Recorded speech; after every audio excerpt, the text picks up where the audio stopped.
There it is. It started. Okay, watch out what you say. So, how's everybody doing? Any schmoozing? This is so we can justify our title here.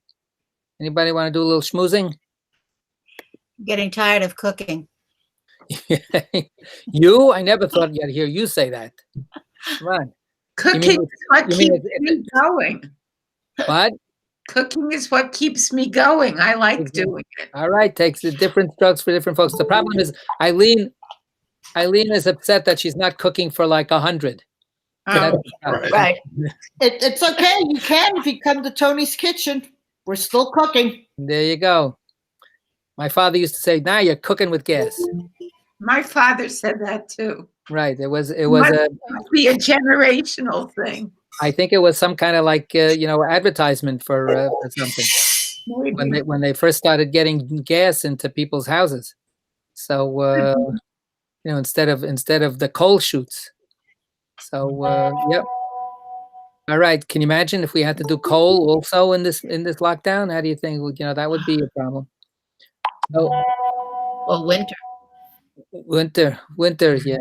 So the coal, we missed the coal. Yeah, too bad we can't have the coal. All right. So anybody else? Last chance, last call for some schmoozing. How's the week been going? All right. Same as last week. It's hard. Everything is melting together, right? There's a certain kind of. Can you hear me? Who said that? Natalie, can you hear me? Yes. Okay. I can't see you, but I can hear you. All right, I want to schmooze. We don't travel too much. We've taken only 2 drives before this, but this week on Tuesday, on that glorious day. Yeah, that was a good one. Yeah, we took the not highway, but the wonderful drive through the South Mountain Reservation to our son's because he was having a Costco delivery, and since I can't get deliveries anymore, Maya ordered some things for me, so we went there and we were able to be on the lawn with Maya and the children. And then when Adam got done with a business call, because he works in the office upstairs, he came out. And luckily, he didn't have a business call for another hour. So we had about an hour and a half there, which was really glorious. Right. Wonderful. Very good. See, that'd be grateful for these little moments. I wore my mask for the first time because we were going out on his street, which doesn't have sidewalks and other people are walking. So. Did he recognize you? The children they accept everything. Nothing bothers them. That's it. We can learn a little bit from them. Right. Absolutely. All right. Good. Yishkoach. Anybody else want to chime in? Or else we have to do some serious learning here. Okay. I speak with Arthur and Sheila almost every day. Great. And actually, Sheila fell and broke a rib. Oh, no. She went for a walk by herself the other day and she tripped. Oh. So there's nothing it can do for it. It only hurts when she lies down to sleep. No, I thought the saying is it only hurts when she laughs. That too. So don't tell her any jokes. Okay, that too. Right. Oh my goodness. Right. Okay, refuah shlema. I hope that it feels better fast. So Art has to cook again? What? Art has to cook again. Art has to cook again. There you go.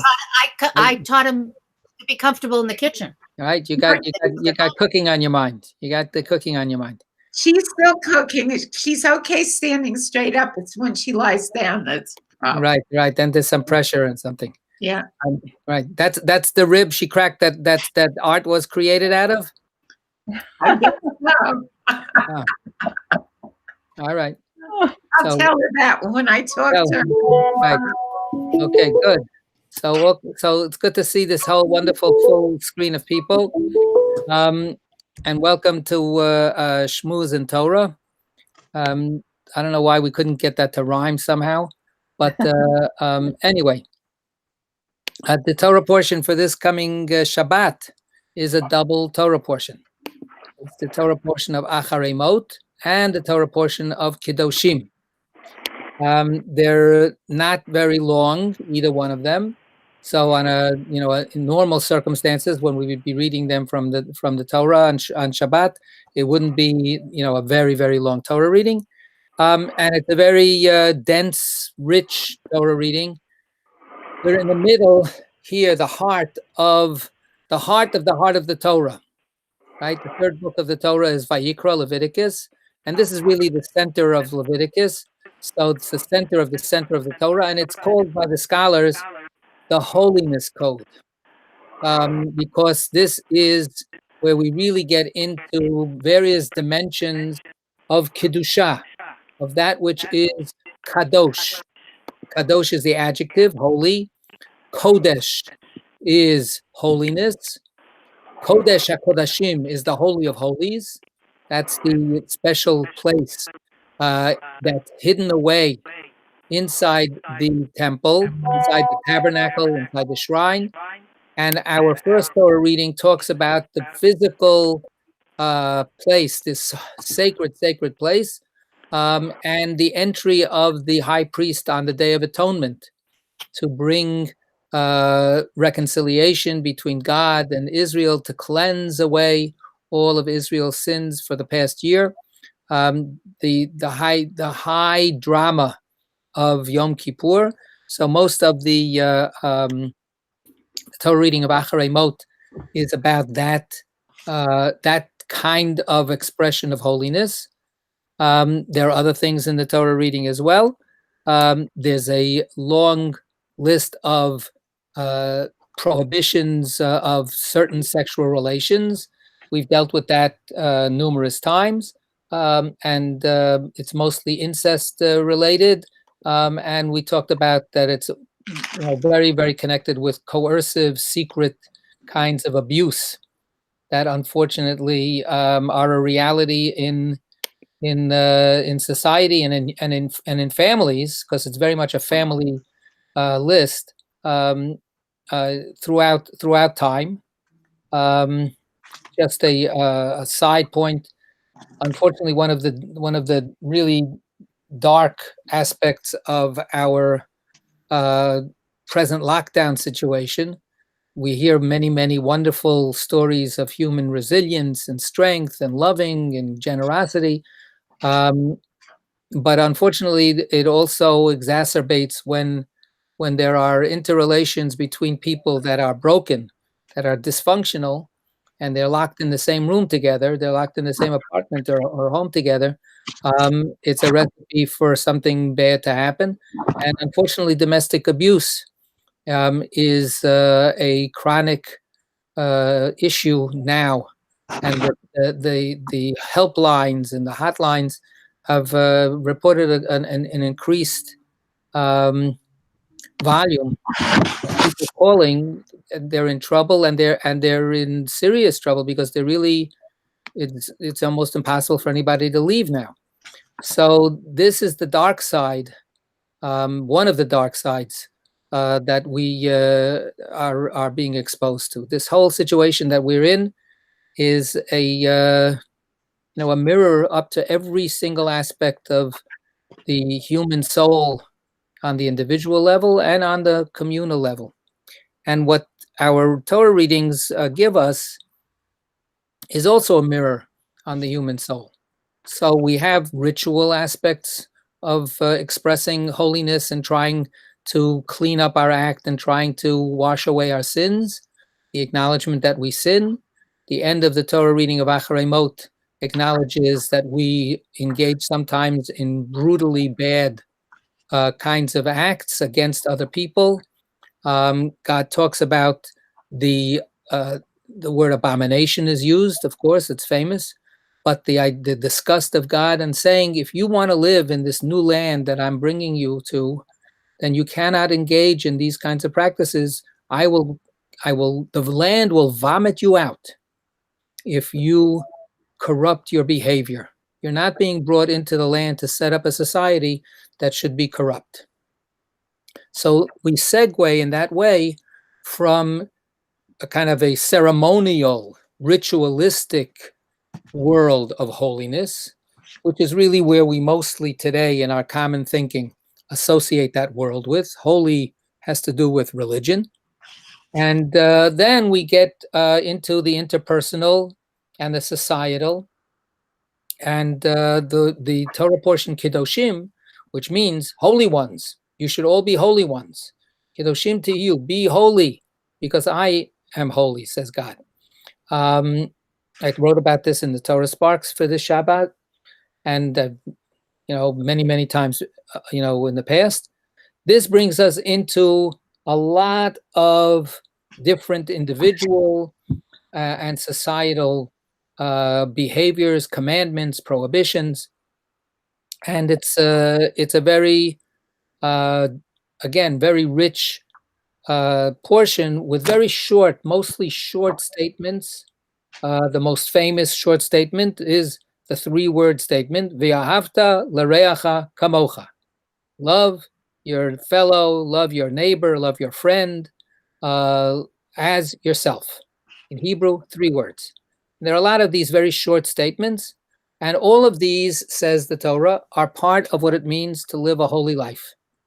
So it takes us out of the temple, it takes us out of the sanctuary, it takes us out of the specially designated religious realm, and it says in your everyday life and in your everyday behavior, there are ways to act in a holy manner, to become holy. That's what God says. It's not just you do a holy act, but you yourself can become holy. We have a phrase in our standard blessings. Whenever we do a holy act that is commanded, a mitzvah, right? We say, Asher Kiddishanu, the mitzvotav. God has made us holy through the commandments. By means of acting out these commandments, that's how we actually don't just do holy, but we become holy. Again, we're very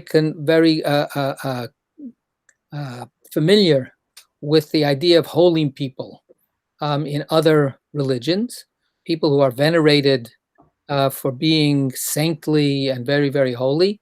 And the Torah makes this very, very radical demand and has an expectation that we actually all, each and every one of us, can become holy. That a holy person is not just somebody who walks around barefoot, with rags and doesn't have any place to live, or lives on the top of a mountain, or all of those cliches and all of those kinds of images. If we actually would love our neighbor as ourselves, we would be holy. We would be holy people, holy creations of God. So there's a lot in these 2 Torah readings, as I say. And I want to, just before we go further, mention you got Shomrei week. It came out a little while ago today. And this was originally planned to be a Shabbat to celebrate the bar mitzvah of Nathan Pendola. So this is a family that's been with us a long time, very devoted family to our shul. And Nathan grew up in our shul, from the time he was a tiny baby. And this was supposed to be the big day, or this was supposed to be the big Shabbos for him and for the family. And as we can appreciate, it's really so disappointing that we can't be physically in the shul. Every time we've had a bar mitzvah and a bat mitzvah, it's an amazingly joyous and beautiful, sweet event. There hasn't been a single, in all the years I've been at Shomrei, and I'm sure every single one before me also, it's just so damn good. It's really beautiful, and it's a holy time. So it really is too bad that right now this is something that is not doable for us. But I hope that people will look at the connection on Shomrei week. There's a a place where you can click and see a really wonderful video that the family has put together. Has anybody seen this yet? Anybody raise their hand? So, okay, look at that. John, how did you find out about it? So, yeah. So I heartily recommend get over there to the Shomrei week and enjoy, because it's just such a touching, really, there's the link. There's the link for you at the bottom of your screen. Thank you. So go and watch it. It'll be in the comments. It only appears in the bottom of the screen for a second. Then you have to look in comments. Okay. So if you can, look, you also have their emails and so on. Wish them a mazel tov, and enjoy the video. And I'm sure that they will definitely appreciate it. They've taken this. I mean, they saw this coming already, as we all have, for the last, almost 2 months or so. So it's been a hard reality to accommodate to, but they've done a great job, and they embraced this opportunity to share a little bit of a moment of simcha, of joy and holiness, kedusha, with us. So that's a really nice thing. And in 2 weeks we'll have another bar mitzvah of Ben Delaney. So stay tuned. And in the middle, we'll have an anniversary of Andy Silkowitz's bar mitzvah is coming up the following next week. So in between the two current B'nai mitzvah. So we've got a whole bunch of stuff to look forward to. Anyway, so this Torah reading was supposed to be the parsha for Nathan Pendola, and we wish him a mazel tov, and we wish him all good things, continuing to grow and become the wonderful person that he can be. So, as I've said, we've looked at different parts of these Torah readings over the years. By now, probably we've looked at everything. If somebody has a particular point that they want to dive into, then that's our custom. I welcome, suggestions. Otherwise, there's a suggestion that I can make, because I got to make some kind of suggestion. So, but does anybody have a particular topic that they want to bring up? Okay, that's it. So here's what I'd like to do. I hope everybody has a text accessible. What I'd like to do is, even though it begins already in Acharei Mot, there's your Sefaria link. Thank you again to get the text. If you even though it starts in Acharei Mot, I want to focus in the Torah portion of Kedoshim and look at one feature of this Torah portion. As I said, the feature begins slowly, or, it begins already in the previous Torah portion. It begins in chapter 18. The Torah portion of Kedoshim is really only 2 chapters, 19 and 20. And the bulk of the famous stuff is in chapter 19. But anyway, the feature that I'm looking at is the phrase that keeps on appearing, Ani Hashem, I am the Eternal. We can notice this phrase already on the in the second verse, the first page in Eitz Chaim Chumash. Can somebody volunteer to unmute themselves and read that verse? Read those 2 verses, the first verse and the second verse of chapter 19, please. Somebody who's going to do it. Thank you. Eileen's got it. Go. Okay. The Lord spoke to Moses, saying, "Speak to the whole Israelite community and say to them, you shall be holy, for I, the Lord your God, am holy." Okay.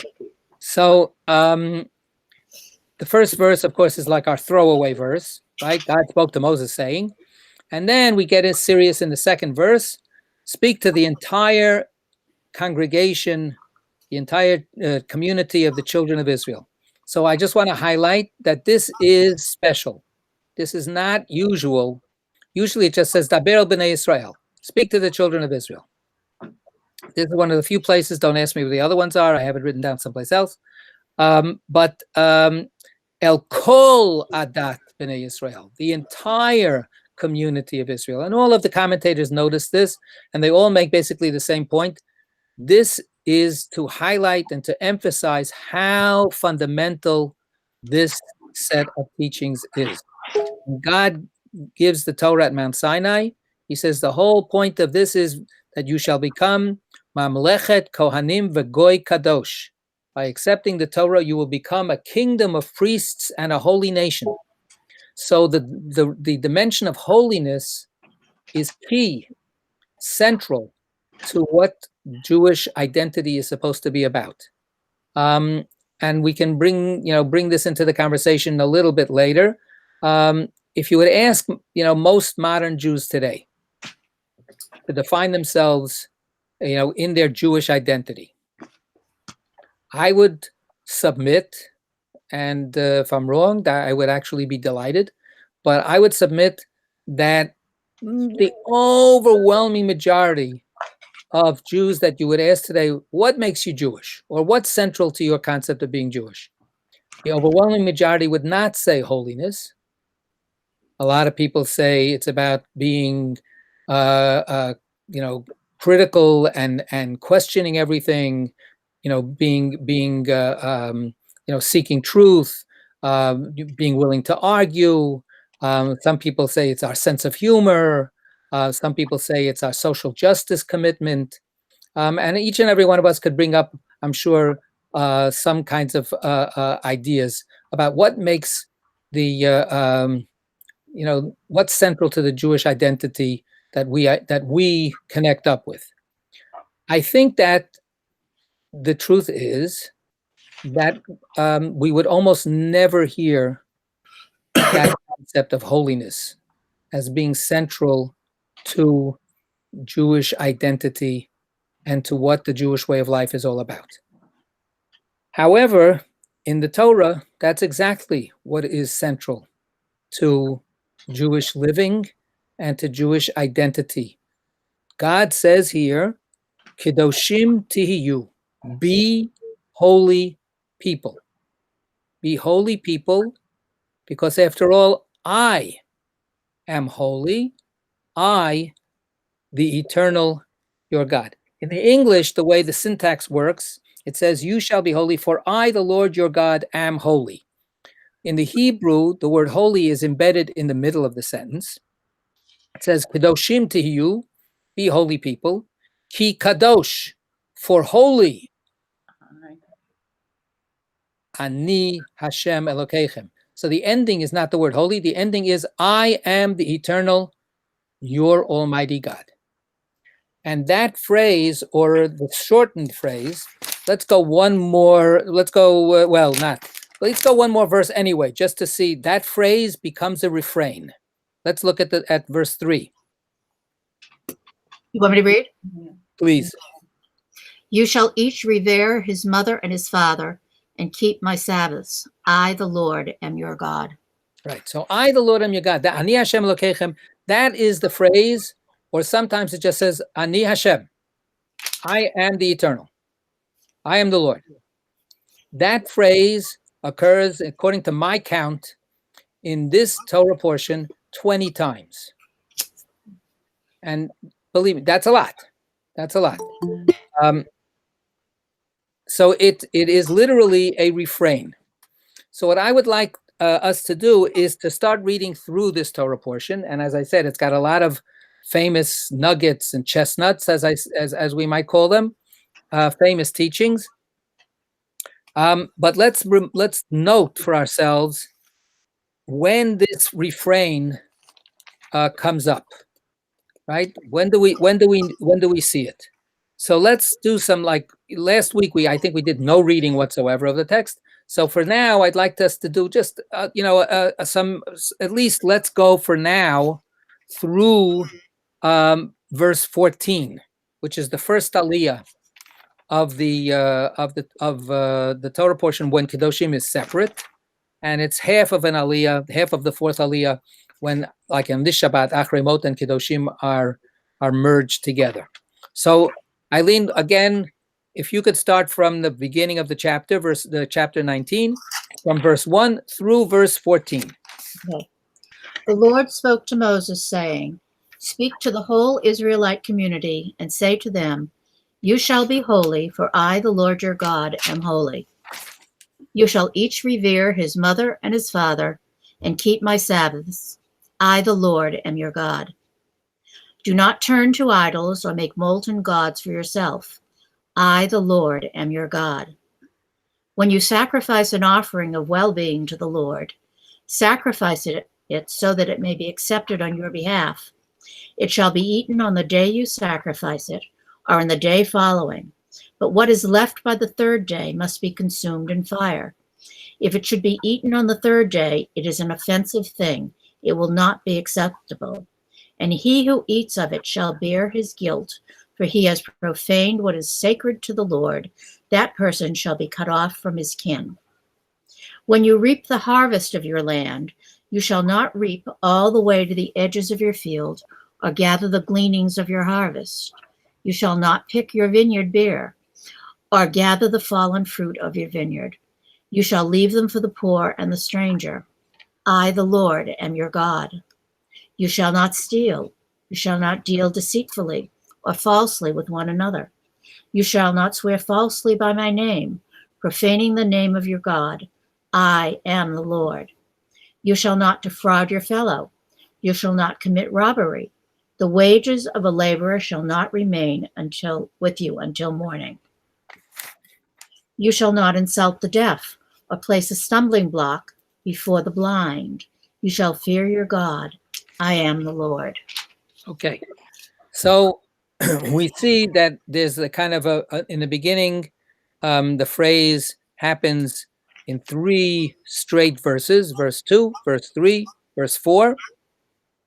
Then we get a run of verses that tell us some legal do's and don'ts. And we don't get another iteration of that phrase until verse 10. And then we have it in verse 10, verse 12, and then verse 14. Right? So it comes up just in this one short set of teachings, these 14 verses.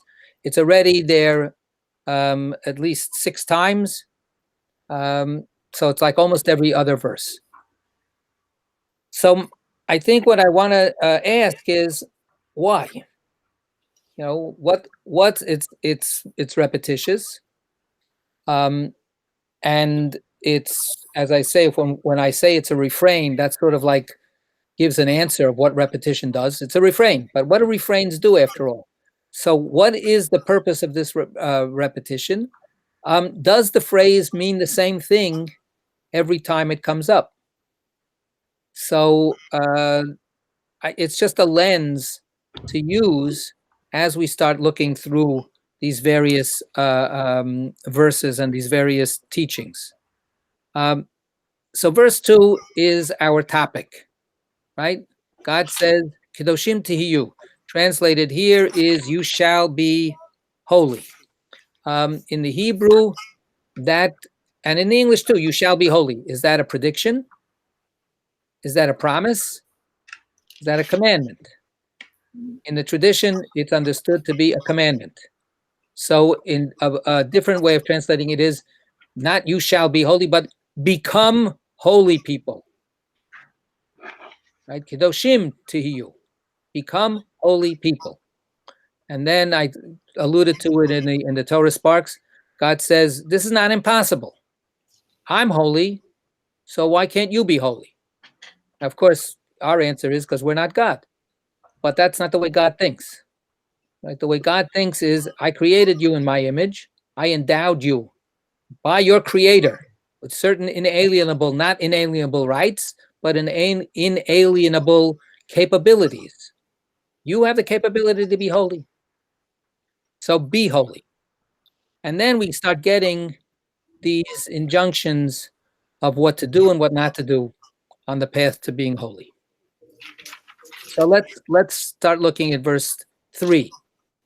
Okay, it's 3 pieces. The first piece, revere your mother and father. Second piece, and also keep Shabbos. And third piece, the refrain. So can we make sense of those 3 pieces that are all put together in one verse? Well, I keep trying to see what the phrases have in common, or what how they could be linked when it's used and when it's not used. What differences are there? I mean, the only thing I can come up with is that maybe those are the important ones, or the more important ones, the things that hurt the most if they're not followed, like the emotional parts for God. The things that hurt the most, hurt Him the most. Okay. So it's the refrain is a kind of an emphasis that this is really important to me.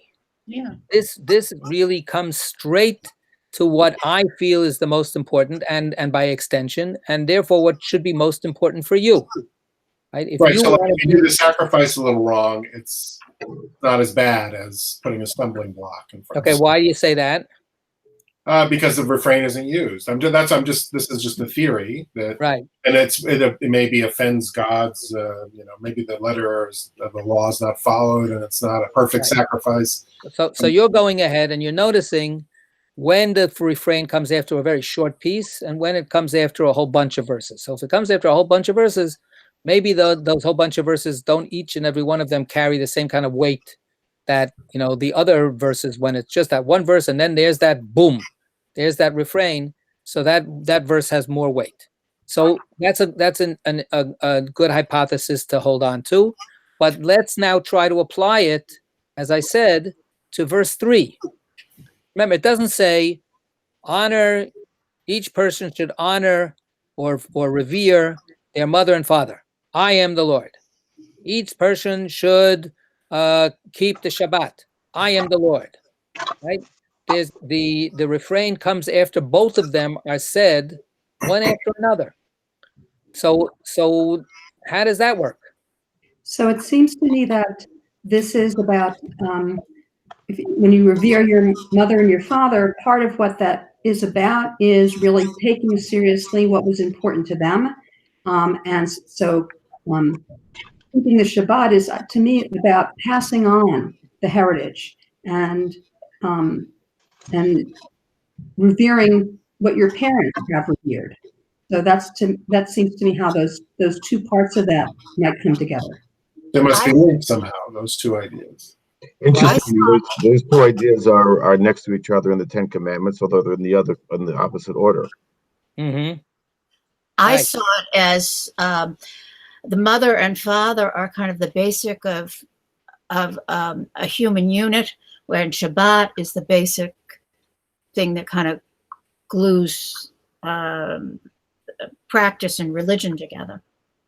Okay, so back to that distinction that I was making in the introduction, that where is holiness to be found? Where is holiness to be created?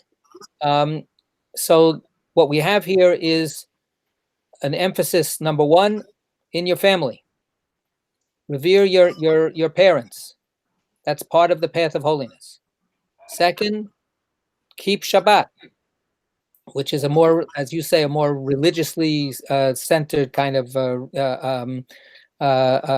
concept. And that's also important. I want to get back to what Sarita was saying and bring it into this question. What if your parents are not passing on a value for Shabbat? What if your parents were anti-Shabbat? We had a story in Kosher Salt yesterday by Grace Paley. Grace Paley is a wonderful writer, a wonderful human being, an amazing writer, and also a social activist. She came from a very Jewish family, but it was a completely anti-religious, not non-religious, an anti-religious family. That was, a really strong reality in the Jewish community, before the Holocaust, for sure. And then, of course, it reappeared in Israel and in America. But here in America, it's so comfortable that it's basically just sort of like live and let live. But for a period of time, breaking away from Jewish religion was actually a principle. It was actually a high value. It was a way of self-liberation. It was a way of being a human being in the fullest sense, and not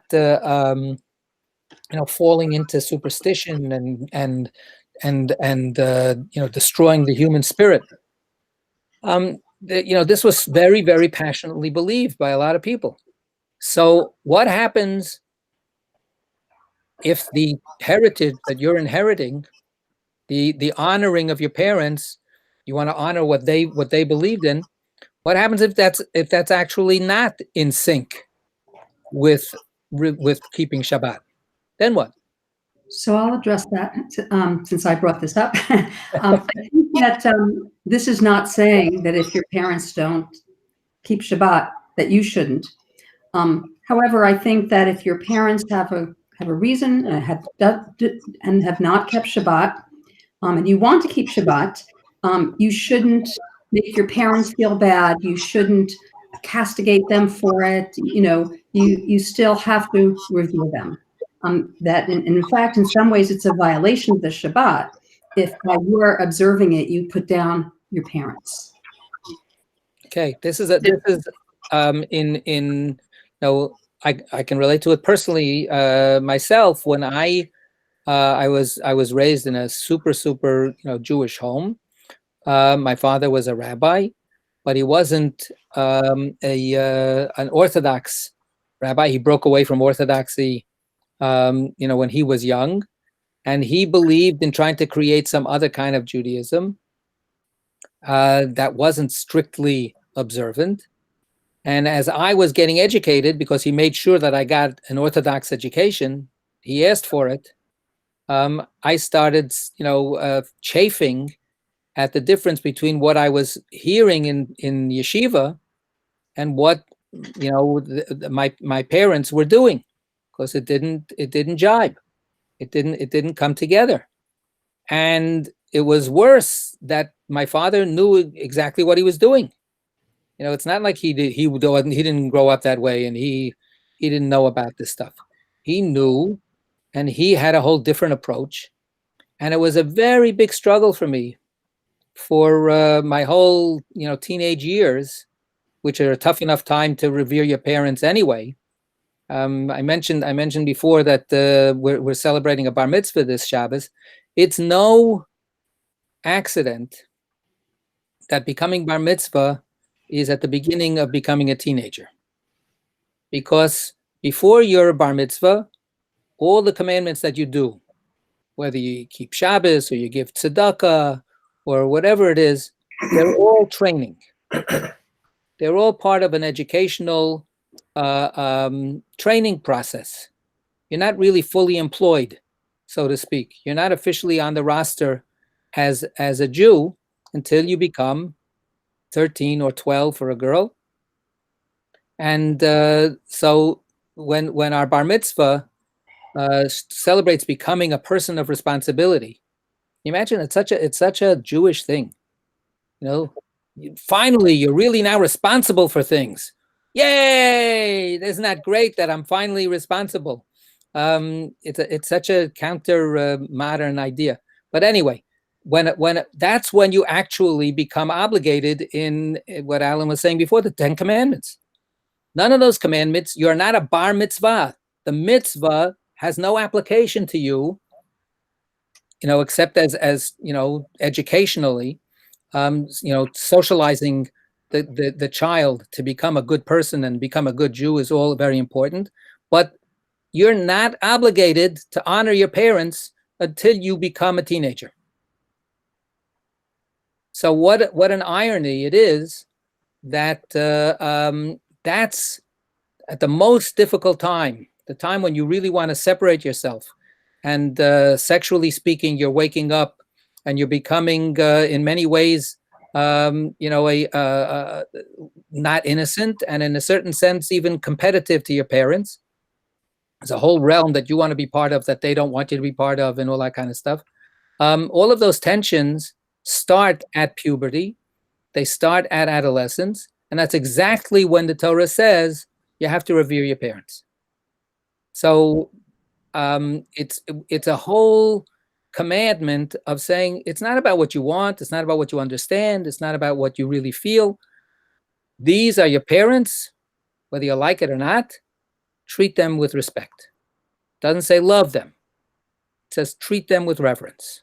Treat them with care and with respect. So it's so hard to do that for just plain natural reasons. How much more so when you get into these kinds of differences of philosophy, or when one person is religious and one person is not religious, religiously observant.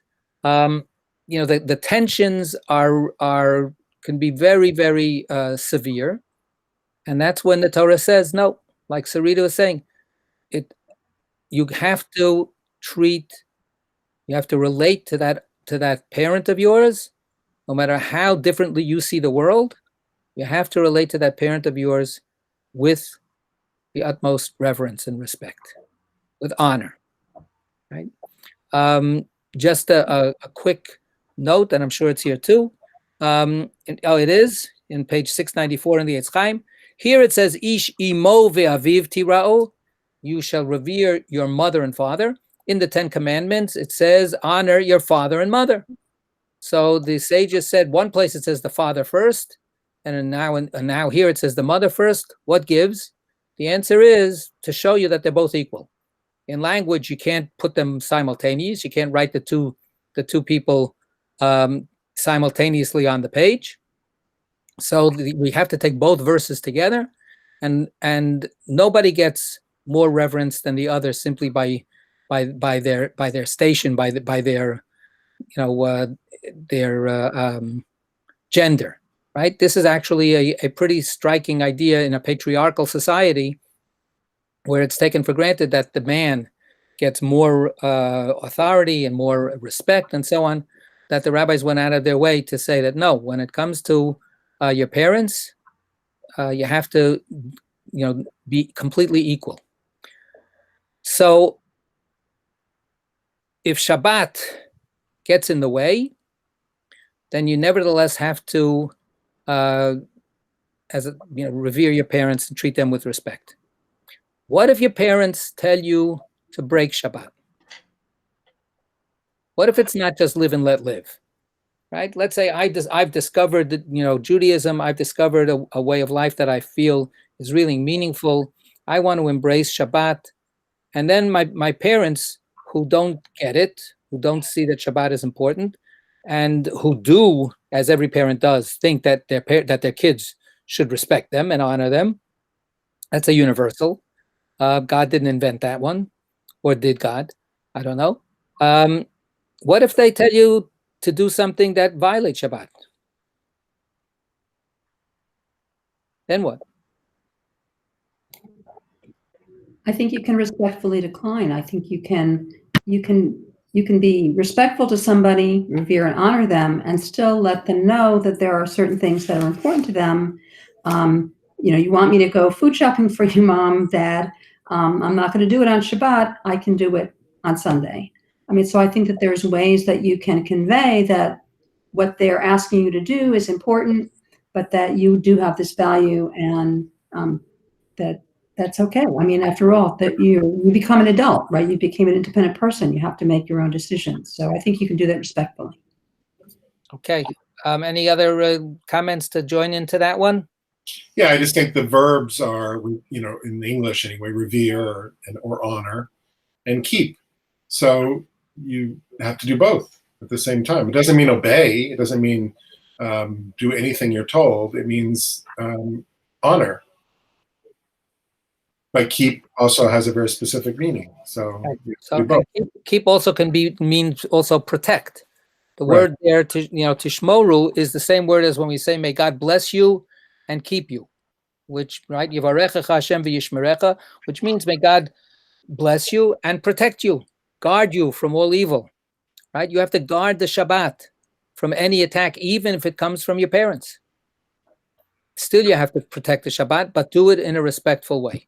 What Sarita was saying before.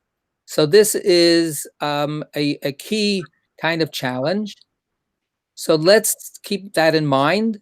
Does that help us then understand why this coupling then ends with this refrain? I mean, it would have been totally, cogent and understandable for the Torah to say, you shall each revere his mother and father and keep my Sabbaths. Got the point. We could unpack it exactly as we just did. So is there anything added? Or is there some kind of Geraldine? What's that phrase then doing? I think it attaches the same importance to revering mother and father as it does for us to revere our parents, as it is for God to keep the Sabbath. I think that's the parallel. So God says that both of them are a way of revering me. Yes, and right? both and are equally important. Right. Well, that's where we get into trouble. If they're equally important, then can you choose one versus the other one? So because as I forgot who said it. I think Sarita did. That you can do it in a respectful way. You observe your way, I observe my way. I'll go shopping for you tomorrow morning, and in that way, it balances out the two values. So the sages pushed it a little bit more into the way Sarita was saying it, but I want to put it, if honoring your parents gives you 50, mitzvah points in heaven, and keeping Shabbos gives you 50 mitzvah points in heaven, right? And then we've got a conflict. Which one should I do? So they're equal. So what if I decide to choose, you don't this have the option of which one. You have to do both. There's not an option. You have to do both. Right. But you have to do both because both of them are equally important to God. But Rabbi, could it be that you are honoring your parents, revering your parents by observing Shabbat? How so? Well, you're inheriting a tradition. Well, just personally, my parents did not observe Shabbat. Right. That's what I was bringing up before. What if that's not their tradition? It wasn't. But they would be very proud to know that I am.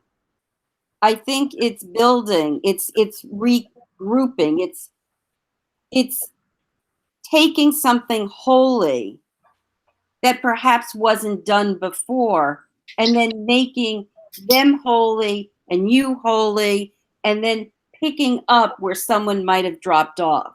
That it's inherent in the tradition to honor your parents by observing the tradition or honoring the tradition. I see them as not at all in conflict. And what your parents may or may not have thought about it is besides the point. This is what God thinks about it. Okay, so Is that God sort of like settles the argument. Are there 3 points here? We keep comparing the two, but I'm reading it that there's 3 points here. Go ahead. 1 point, revere your mother, your father. 2nd point, keep my Shabbat. And 3rd point, I'm God. So what's the point of that 3rd point? The point of that you're accepting me as your God. You're accepting me as your God. And so, you can't, if push comes to shove and God's telling me to keep Shabbat, that's the one that's gonna have to trump the other ones. But God is also whatever you're doing, but whatever you're doing is remembering that God is giving you this commandment, and you got to do that within the balance of those things. I mean, it doesn't seem like an either or. It seems as if there's 3 things I'm juggling within this sentence, and I don't want to get away from that. Well, what I'm pushing is that in practical life, it sometimes becomes an either or.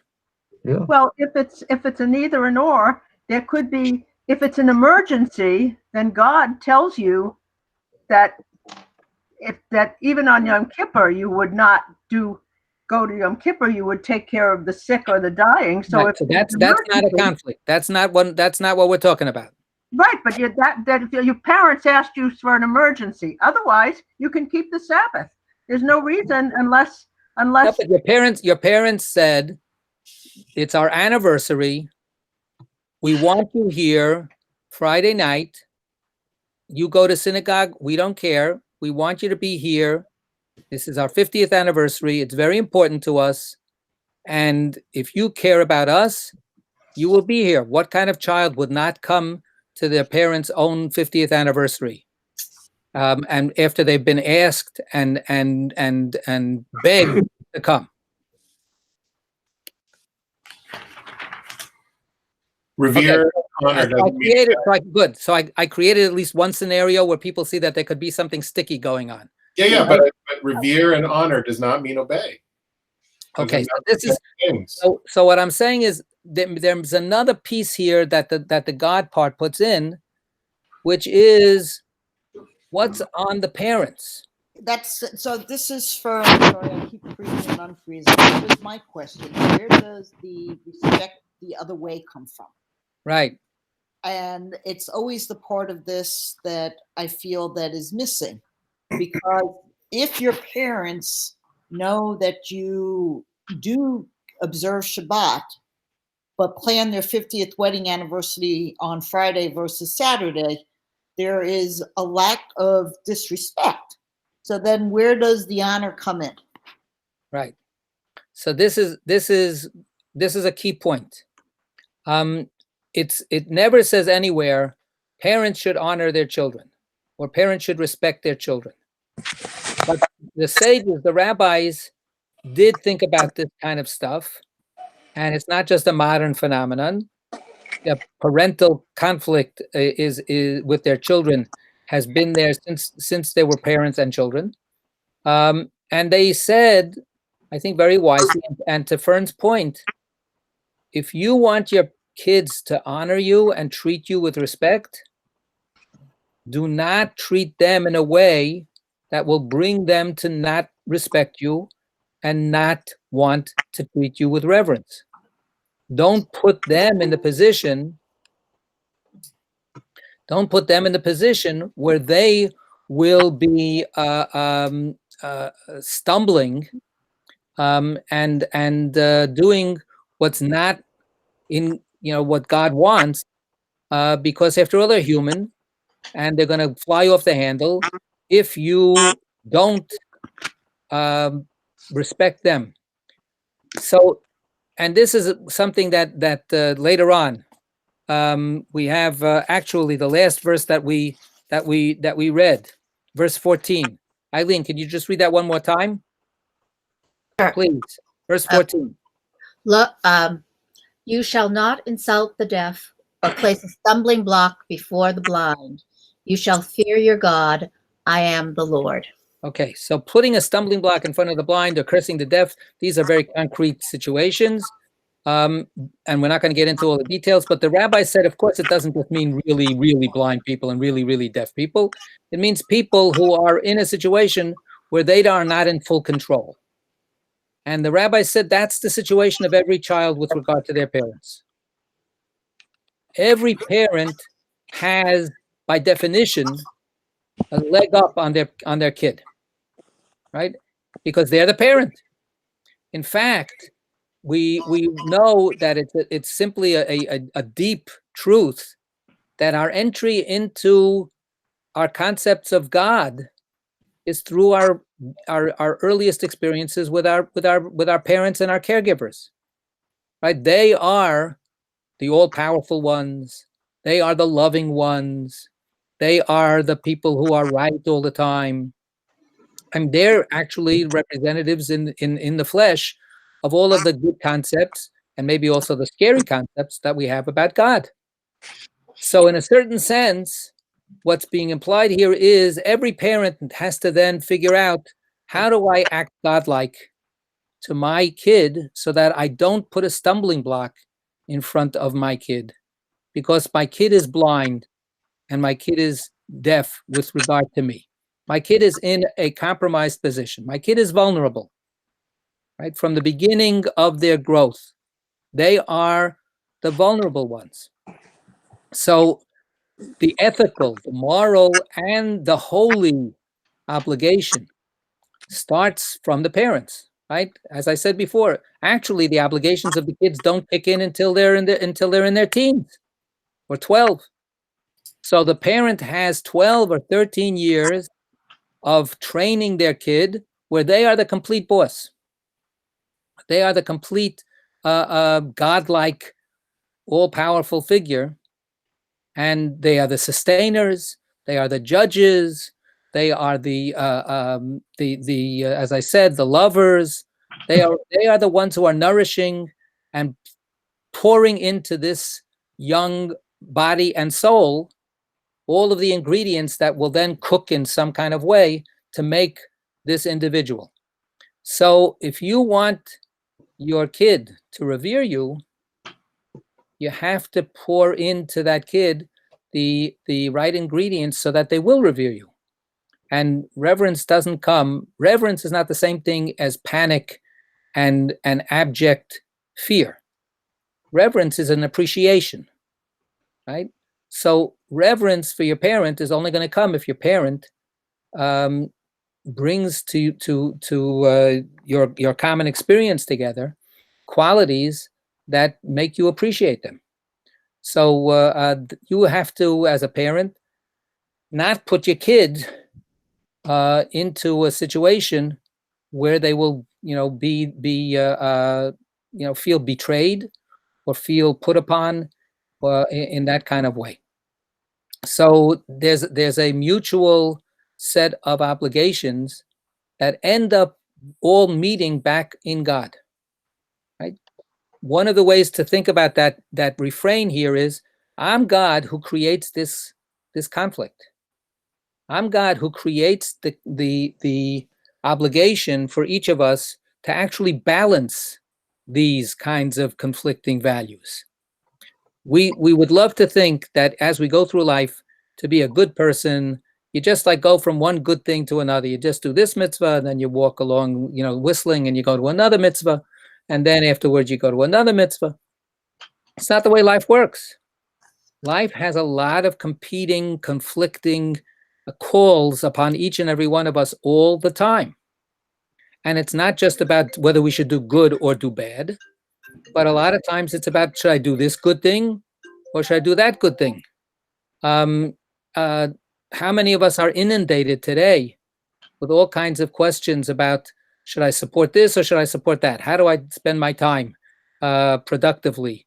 That is actually part of the fullness of life, is to actually deal with those conflicts, to deal with those tensions.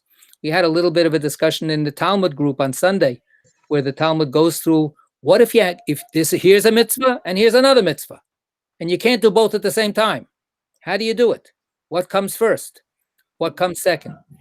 So these are questions that God is saying this is part of being a human being in my image. Part of being a human being in my image is to make these kinds of hard choices with a goal in mind, with the goal being to make holiness manifest in the world. Okay. Any other comments for today? All right. So we're going to close it down for tonight. And yasher koach to everybody. Perfect. And mazel tov to the Pendolas and to all of us. Okay? Yasher koach. Shabbat shalom. Shabbat shalom. Shabbat shalom. Shabbat shalom. Shabbat shalom. Thank you.